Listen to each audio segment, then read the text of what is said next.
ஓம் ஸ்ரீ வேலாயுதகர முருகா. இன்று இலங்கை நாட்டு மக்களின் மீது பொங்கிப் பொழியும் கனமழையிலிருந்து, வெள்ளத்திலிருந்து எங்கள் சகோதர சகோதரிகளை காக்க வேண்டி உனது அருளை நாடி நிற்கிறோம். முருகா, உன்னுடைய தெய்வீக வேல் இலங்கையின் ஒவ்வொரு கிராமத்தையும், நகரத்தையும், ஒவ்வொரு உயிரையும் காக்கட்டும். அச்சத்தில் இருப்போருக்கு துணிவு தரட்டும். எங்கள் ஊரையும் எங்கள் வீட்டையும் காக்க, புயலும் மழையும் நம்மை தொடாதபடி காக்க, சின்ன குழந்தைகள் அழாதபடி காக்க, இந்த வெள்ளம் குறைய, வழிகள் திறக்க, நம் மக்கள் பாதுகாப்பாக இருக்க, உன் வேல் ஒளி பரவட்டும் முருகா. வீடுகளை இழந்து துயரத்தில் உள்ளவர்களுக்கு நம்பிக்கை தரும் அருள் விழியை நீ தாராயக. உணவு, உடை, தங்குமிடமில்லாமல் தவிக்கும் மக்களுக்கு உன் கருணை ஆண்டாள் போல வீழட்டும். முருகா, வானிலை அமைதியடையட்டும். நதிகள் தங்கள் கரையை மீறாது அமைதியாக ஓடட்டும்.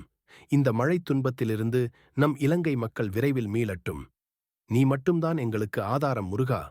உன் அருளால் எங்கள் நாட்டில் அமைதி நிலவட்டும். ஓம் சரவணபவ. ஓம் முருகா காப்பாயக.